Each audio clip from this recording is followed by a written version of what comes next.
Olá, ouvintes do Nanapod, como vocês estão? Bem-vindos a mais um episódio extra. Hoje o episódio começa de um jeito muito especial, porque o Nanapod finalmente tem o seu primeiro patrocínio. E o que me deixa ainda mais feliz é porque essa pessoa é alguém que eu gosto demais, que é a Paula, do Paula Depil Dublin. Se você me acompanha já tem um tempo, você já deve ter visto o vídeo da Paula lá, já deve ter visto eu compartilhar alguma coisa dela, porque eu conheço a Paula há muitos anos. Ela já foi até minha aluna de inglês, o marido dela já foi lá em casa fazer sushi pra minha família, e ela é oficialmente a responsável por eu ter superado a vergonha de depilar os Países Baixos. Alguém aqui já depilou as áreas íntimas com profissionais? Porque eu morri de vergonha. Eu vou aproveitar e vou contar um caos aqui. Eu tive muita oportunidade para fazer parceria com clínicas de depilação a laser lá em Dublin, né, em forma de permuta, mas eu morria de vergonha. Por quê? Porque eu sou muito estranha para essas coisas, né, de ter que ficar vulnerável, mostrando meu corpo para um desconhecido, ainda mais sem nenhum prazer envolvido. E um belo dia, eu estava andando na rua, pelas ruas de Dublin, ali na Dame Street, e uma pessoa de meio metro de altura, meio metro de altura, não tô brincando, me para e fala que me conhece, que gosta de mim, que já me segue há certo tempo, e era a Paula. Aí a gente foi conversando, foi construindo assim uma amizade, né, e ela com um jeitinho muito educado, muito fofo. Quem conhece a Paula sabe que ela tem esse jeitinho bonitinho de falar, e ela não perdeu tempo, minha irmã, ela já foi me chamando para ir conhecer o trabalho dela, e eu fui, né, e a mulher me convenceu a começar logo pelos Países Baixos. Misericórdia, eu tava tão nervosa no dia que eu fui lá fazer um negócio, que eu tava tremendo tanto, que se eu continuasse tremendo daquele jeito, eu acho que o laser nem achava o meu pelo para poder queimar. Mas a Paula foi me deixando à vontade, me contando as fofocas da família dela, e tem fofoca, viu? E tem fofoca aquela família, pelo amor de Deus. Dos perrengues que ela passou na Irlanda. E aí quando eu vi, já tava relaxada, já tinha acabado o negócio. Claro que a gente fica numa posição meio constrangedora, né? As pernas para cima, a gente não consegue nem ver onde tá a mulher, mas tudo passa, é rápido. E o resultado tá firme e forte até hoje, e olha que eu fiz só 4 sessões, porque não ia dar tempo de eu fazer as 10 sessões até voltar, porque o recomendado são 10 sessões, né? Só que não ia dar tempo, eu fiz só 4 mesmo, tá tudo bem. E eu me arrependi muito de não ter feito logo o corpo todo. Além da depilação a laser, ela também faz massagem, design de sobrancelha, drenagem linfática e outros tratamentos que vocês podem se informar no sistema da Paula, que é bem facinho. Entra lá no Instagram dela, Paula Depil Dublin. Eu vou deixar o aqui também na descrição desse episódio. E eu quero aproveitar para deixar um recado importante, tá? Porque quando o assunto é estética e saúde, não escolham apenas pelo preço. Economizar é bom, gente, mas a gente tem que procurar profissionais qualificados, equipamentos de qualidade e um atendimento de confiança. Porque vocês têm que ter confiança na pessoa que vai estar lá quando você estiver naquela posição constrangedora de frango assado, perna para cima, de 4, né? E na Paula você encontra tudo isso. Então segue o Instagram da Paula, marca a sua sessão e diz que veio pelo Nanapod pra gente mostrar que o patrocínio dela tá dando resultado. E eu já aviso logo que tá rolando Black Friday lá. Corre para ver os preços. E Paula, minha querida, muito obrigada por acreditar nesse projeto e por ser a primeira parceira do Nanapod. Bom, recado dado, agora vamos pro episódio, né? Dia 2 foi dia dos finados e um falecido resolveu aparecer. Sim, porque um dos personagens da fofoca da semana, o que tá todo mundo falando, é um defunto. Alguém que a gente achou que tinha desaparecido. Mas não é que ele voltou? E voltou servindo entretenimento e dor de cabeça para um restaurante brasileiro em Dublin chamado Brasa Steakhouse. Dia desses, todo mundo foi pego de surpresa quando a página oficial do restaurante Brasa, que tinha mais ou menos 10 mil seguidores, começou a postar um monte de review negativo que as pessoas deixaram ao longo dos anos do próprio estabelecimento. Oxe, mas como assim? Que marketing é esse? Aí, do nada, várias publicações da página começaram a sumir. E logo veio um post comunicado de que a página havia sido hackeada por um ex-funcionário e que era para os seguidores desconsiderarem os stories feitos naquele período. Aí, menina, no dia 2 de novembro, dia de finados aqui no Brasil, chega a fofoca quentinha na minha mesa, servida por uma fonte muito próxima do Brasa. E eu vou contar tudo para vocês já agora. Pega o seu café e vem ouvir, mas não esquece de compartilhar com seus amigos para todo mundo ficar bem informado.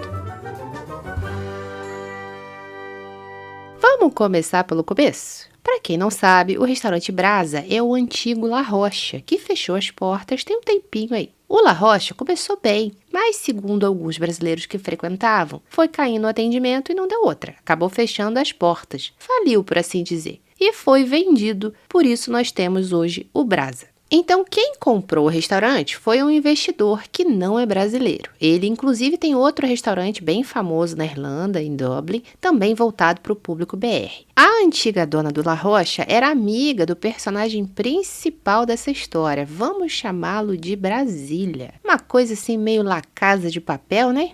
Como esse investidor gringo não mora na Irlanda, ele mora na Espanha, a ex-dona do La Rocha que ficou cuidando das coisas para ele. Basicamente, o rapaz entrou aí com a grana e a brasileira com a mão de obra. Ela ficou encarregada de contratações e outras coisas mais. Eu já achei isso muito zoado, viu? Tem que dar minha opinião aqui porque eu achei um vacilo daqueles. Como é que você compra um restaurante que faliu e deixa a ex-dona gerenciar o início dele, logo o início, que é a parte mais importante? Não fez nenhum sentido pra mim, mas eles que são ricos que se entendam pra lá, né?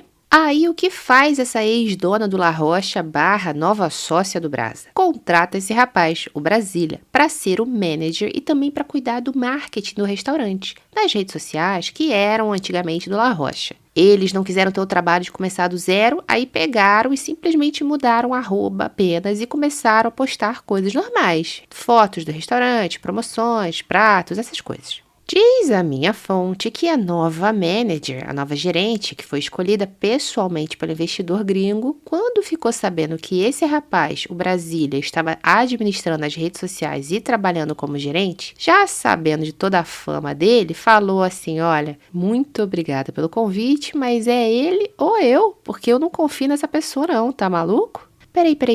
Pausa aqui. Vamos dar uma pausa, porque antes de continuar essa história, eu preciso falar dessa tal índole desse rapaz. O Brasília ficou muito famoso na comunidade brasileira da Irlanda porque ele tinha uma empresa de acomodação. E se você for pesquisar na página do SPC Serasa Irlanda, você vai ver tanta gente falando que levou golpe dele, que eu realmente não consigo entender como ele ainda tá na ativa. É sério, a impunidade é muito grande na Irlanda. Parece que eles não consideram estelionato, golpe, assédio um crime, porque é um parto até para você conseguir abrir um BO sobre qualquer coisa dessas aí.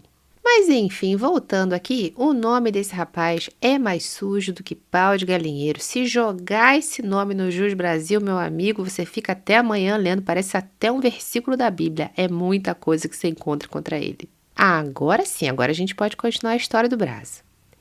Pelo que a minha fonte me contou, enquanto o Brasília trabalhava no Brasa, paralelamente, ele também estava trabalhando em outro restaurante BR, que eu não vou falar o nome aqui porque eu não sou boba nem nada. Vamos chamar esse restaurante de Osso Duro de Rouet. Inclusive, segundo essa fonte, o dono do restaurante Osso Duro de Rouet marcava presença cativa no Brasa, ia toda semana. Nessas idas e vindas, 7 acessos de câmera do estoque do Brasa foram quebrados, assim, milagrosamente, né? Deve ter sido a queda de energia. Muito estoque de bebida sumiu. E, segundo essa mesma fonte, todo mundo do Brasa já estava ligado em tudo isso aí que estava acontecendo ali dentro. E eles passaram essas informações para o investidor gringo, mas vocês sabem como é que gringo é, né? Gringo faz de tudo para evitar um conflito. Pelo menos ele realmente demitiu o Brasília. Só que ele pediu para que ele ficasse por pelo menos umas 2 semanas para poder passar tudo para a nova manager, tipo treinar ela, passar o acesso das redes sociais e tudo. Durante essas 2 semanas que ele deveria passar tudo para a gerente, ele passou foi todo o acesso das redes sociais do Brasa para ele. Trocou e-mail de verificação para e-mail pessoal dele,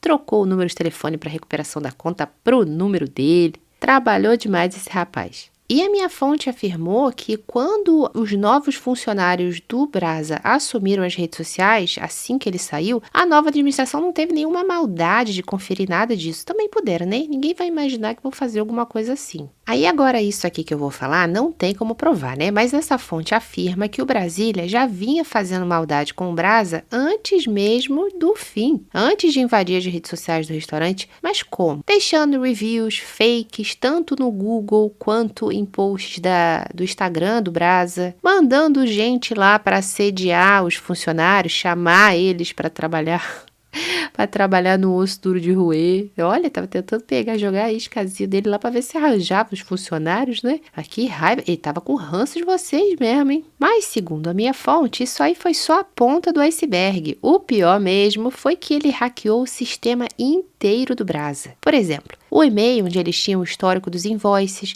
porque a empresa precisa ter tudo certinho, as notas fiscais dos produtos que compram, sabe? para poder fazer toda a declaração de imposto de renda. O sistema que o restaurante usa para obter informações de pagamentos, faturamento, também foi hackeado. Ou seja, pelo que eu entendi, tudo que o Brasília pôde fazer para prejudicar o Brasa Steakhouse, ele fez. E ao que tudo indica, o dono do Osso Duro de Roer sabia de tudo, viu? E ainda incentivava. Porque uma fofoqueira que estava almoçando lá no Osso Duro de Roer ouviu o dono do restaurante perguntar para o Brasília se ele tinha conseguido alguma coisa. A que o Brasília respondeu que sim, que já tinha deletado. Provavelmente eles estavam se referindo ao Instagram do Brasa, que tinha acabado de ser deletado, tinha acabado de ser tirado do ar. Não foi coincidência, né? Como vocês já podem imaginar, o Brasa vai ter que começar tudo do zero. Eles até fizeram uma rede social nova, porque a outra realmente caiu e não tem como recuperar. Aliás, eu até esqueci de mencionar, gente, porque é tanto babado que eu fiquei até perdida. Mas antes do Instagram ser derrubado definitivamente, o Brasília ficou mandando e-mails pedindo dinheiro para devolver a página. Eu acredito que o Brasa realmente não sucumbiu a essas ameaças, porque o Instagram caiu, né? Daí, tipo assim, a cada coisa que ele apagava, né, a cada foto, cada vídeo, cada review negativo que ele postava lá na página do Instagram, ele antes mandava um e-mail com um invoice pro Brasa pagar, tipo uma ameaça mesmo. Ou seja, foi realmente um sequestro, só que ao invés de mandarem uma orelha, um dedo como forma de coerção, eles publicavam algo ruim ou apagavam um post.